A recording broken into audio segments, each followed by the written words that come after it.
The night is silent, but inside you, something stirs. A dangerous whisper you've buried deep. It's the voice of the dog inside you. The scared, obedient creature begging for approval, desperate to be loved, begging not to be hurt. But that dog, it's killing you, slowly, quietly, like poison creeping through your veins. What if I told you this? That the very part of you that craves safety, kindness, and acceptance is the one holding you back from power, from dominance, from true freedom. You might feel uneasy hearing this, maybe even angry, because society tells you to be kind, to be gentle, to follow the rules. But those rules are chains, and the world doesn't reward the dog. It rewards the wolf. This is not a lesson for the faint-hearted.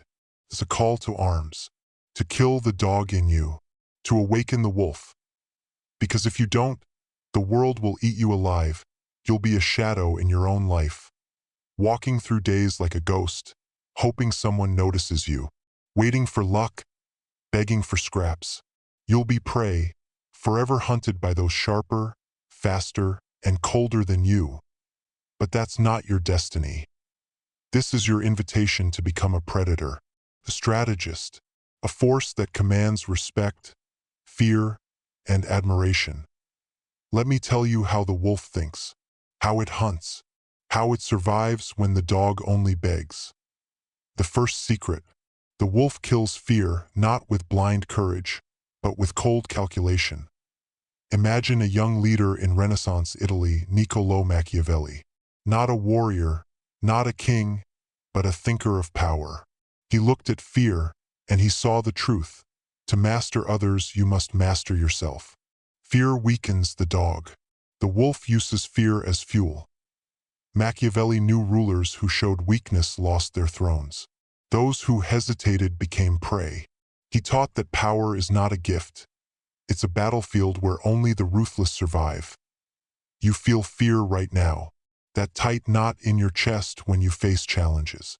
That voice telling you to back down, to play small, to be safe. The dog inside you is trembling. But the wolf stares at fear, cold and unblinking, and uses it as a weapon. Here's what you need to do. Stop running from your fear. Hunt it. Understand it. Break it down until it's no longer a monster in the dark, but a tool in your claws. Because when you do this, you stop being the victim of your own mind. You become the hunter. But killing fear alone is not enough. The second secret the wolf knows? It's ruthless clarity, cutting away everything soft, sentimental, and distracting. Look at the story of the great generals and ruthless entrepreneurs. They don't waste time on who likes them or what feels comfortable. They sacrifice friendships, ignore pleas, and make brutal decisions. You remember Steve Jobs? The man who pushed Apple from a struggling company to a tech giant? He was known for his cold, piercing clarity. He cut out anything that didn't serve his vision. People called him harsh, even cruel. But without that ruthless edge, there would be no Apple empire. You're surrounded by noise, by people who want your loyalty, your kindness, your approval. But the wolf doesn't get distracted by the crowd. It chooses the path of sharp focus. Cuts off everything that threatens its survival. It's painful. It's lonely, but necessary. Right now, you might feel a tug inside, a voice that screams, don't be like that. Be nice. Don't lose your humanity. But here's the brutal truth. If you don't develop this ruthless clarity, the world will use your kindness as a leash, dragging you wherever it pleases. The dog is loyal. The wolf is free. And freedom is a battlefield. So you face a choice right now. Keep the dog inside you, trembling and begging, or become the wolf, the predator who rules. I won't lie to you. Killing the dog is painful. It means tearing down who you thought you were, shedding old habits, breaking chains forged by years of conditioning. But on the other side, the wolf waits, stronger, sharper, untouchable. And it doesn't just survive, it conquers. Are you ready to look deeper? To understand the dark strategies that will turn you from prey into predator? Because the journey has just begun. You felt that pull just now, the edge of a choice, a knife's breadth away from change. But becoming the wolf means more than killing fear and sharpening focus. It demands mastering something far darker. Control. Control over others, yes, but first, absolute control over yourself. Look back at history's greatest strategists. Not just generals, but ruthless kings, CEOs, and shadowy manipulators. Their secret? They never allowed themselves to be manipulated by emotions. They turned their feelings into weapons, not weaknesses. Take Cesare Borgia. You may know him as a ruthless prince in Machiavelli's Italy, a man who inspired fear and loyalty in equal measure. But what made him a predator was his mastery over impulse. He never acted out of anger or desperation. Every move was a calculated strike. When others shouted, he whispered promises. When others panicked, he stood still, cold and patient. You've been taught to suppress emotions or let them explode. The dog inside you barks at injustice, howls at pain. But the wolf? The wolf turns pain into power and silence into strategy. Imagine this. You're in a meeting, someone cuts you off, dismisses your ideas. The dog in you wants to lash out, to plead or beg for respect. The wolf, instead, notes every detail, watches their weaknesses, their patterns. Later, when the moment is right, the wolf strikes, not with brute force, but with a precision so clean it leaves no scars, only victory. This is control. It's not about being cold-hearted. It's about being relentlessly disciplined. But control is just one claw in the wolf's paw. The next secret, your true transformation, lies in embracing ruthless adaptability. Look at nature's ultimate predator, the wolf itself.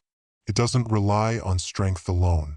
It shifts, bends, and changes its tactics according to the hunt. The prey never sees the attack coming. Think of Elon Musk, tearing through industries. When electric cars seemed a fantasy, he pivoted. When rockets failed, he adapted. Musk's success isn't from raw power. It's from bending reality to his will, flexible, unstoppable. You have been rigid, held back by old identities and fears. But the wolf sheds skin like a serpent. Changes, it evolves, it hunts in darkness no matter the terrain. Your challenge? To stop clinging to who you should be. To stop freezing when the world shifts beneath your feet.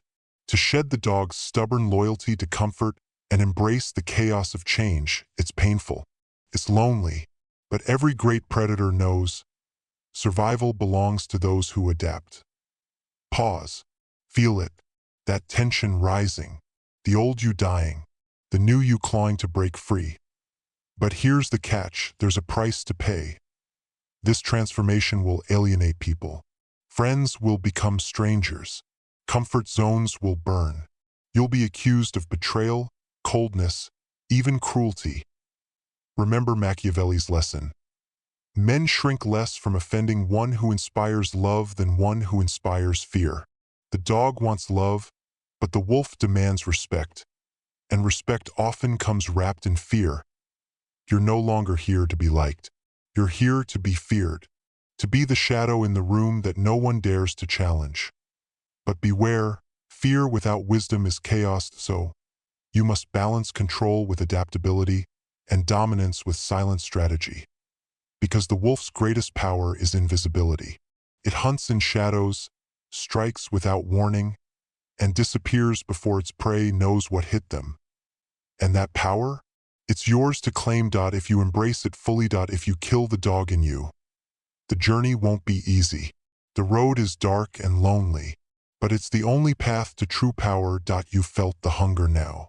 The fire beneath the ashes. Soon, you will learn how to sharpen your claws and command your pack. Because the wolf does not walk alone. It leads. And those who follow respect strength. You started this journey feeling trapped. Like a dog chained in the shadows, barking at a world that never listens. You begged for scraps of safety, warmth, love. You believed strength meant being liked, accepted, understood. But you learned the truth. Strength demands sacrifice. Power demands solitude. The dog inside you was a comfort, a familiar cage. But the wolf is freedom forged in fire. This transformation is not a fairy tale. It is a raw, brutal truth. You have killed the dog in you. And in doing so, you have awakened the wolf, the relentless predator inside, sharp and silent. Feel it now, the cold pulse of power coursing through your veins, the hunger for more, for dominance, for mastery. You are no longer a victim of circumstance. You are the architect of your destiny. The wolf does not ask for permission. It takes what it needs. It commands respect not with words, but with presence. You have become invisible yet unstoppable, feared yet respected. This power is a secret few will understand. Many will try to pull you back, to chain you again in comfort and conformity. They fear the wolf because the wolf does not bow. But you walk the line of shadows and light with confidence. You have stepped beyond fear, beyond weakness. You have become the wolf, and now, this path lies before you, dark, uncertain, but yours to conquer. Will you embrace the hunger, the solitude, the cold clarity? Will you lead your pack or wander lost among sheep? The choice is yours. But know this, the world respects only those who command it, those who kill the dog in themselves, those who become wolves. So stand tall, walk forward, let your eyes burn with silent fire, and never forget, power belongs to those who seize it. The question is simple. Are you ready to be the hunter? If this truth speaks to you, if you feel the wolf awakening inside, then show your strength, like this video. Comment below with the word wolf. Subscribe to join a pack that refuses to be tamed. And remember, true mastery is a journey without end. Keep hunting. Keep rising. Because the wolf never rests. The silence you carry might be the loudest weapon you've ever owned, but you don't know it yet, because you were taught to speak, to prove, to defend, to explain, taught that if you don't shout your worth, no one will see it. But Nietzsche knew something you were never supposed to hear, that he knew that silence isn't weakness, it's domination. And in a world addicted to noise, the man who says nothing controls everything. Let me ask you something brutal. Have you ever walked into a room and felt invisible? Have you ever said the right things, done everything by the book, but still got overlooked, disrespected, dismissed? That feeling you carry, that silent scream inside your chest, it's not weakness. It's your power misused, misplaced, buried under the noise. Because the ones who rise, they don't fight with volume. They fight with presence. And Nietzsche, he whispered the trick. The one silent move that shifts the power in any room, any battle, any life. It's not taught in schools. It's not posted on social media. It's not in the books they recommend to the sheep. It's hidden. But not from you. Not anymore. Because the moment you learn to control your silence, not just to shut up, but to weaponize it, that's the moment people lean in. They start to wonder who you are, why you don't flinch, why you don't explain, why you don't need approval. And in that wonder, you control them. That's the first fracture in their armor, the crack where power leaks out of them and into you. Let's go deeper. Nietzsche once wrote, "He who has a why to live can bear almost anyhow." But what if you flipped it? What if your silence wasn't just endurance, but a signal?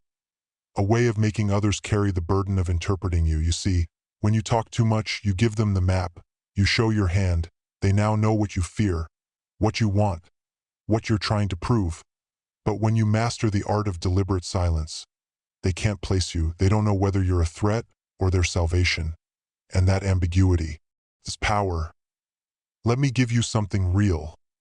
There was a CEO, ruthless and revered, who built $1 billion empire in negotiations.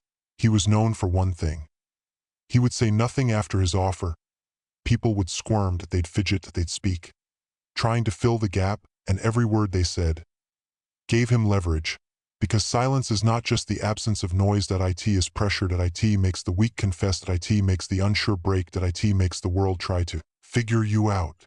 And in that dance, you become the axis that's not just psychological, that it's Nietzschean warfare. He believed that morality, tradition, even truth, were tools used by the herd to tame the wild, to domesticate the lion inside you.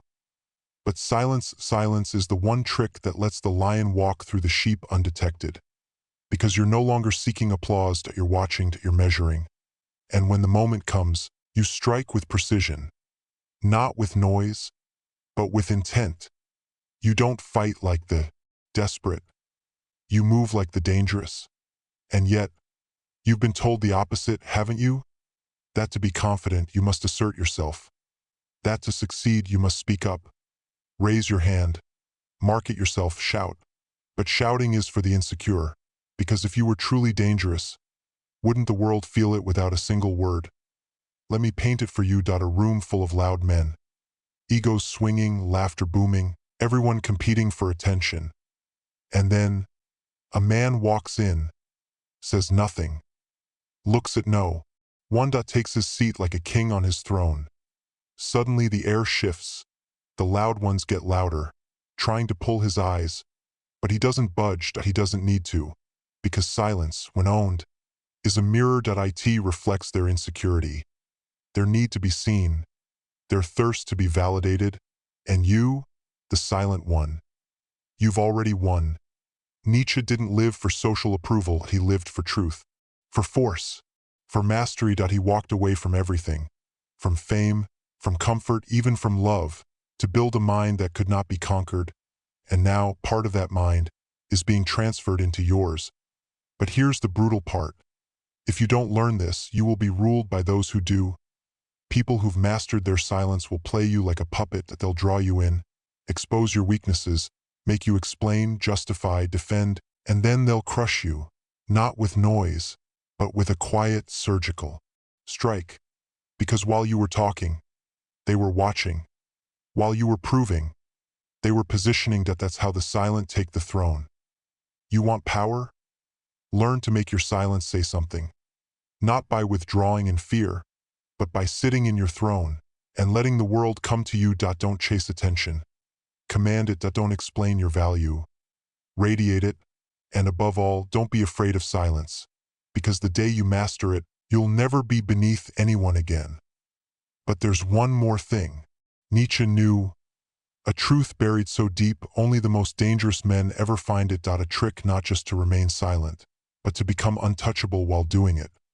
And once you understand this next layer, no one will ever be able to play you again.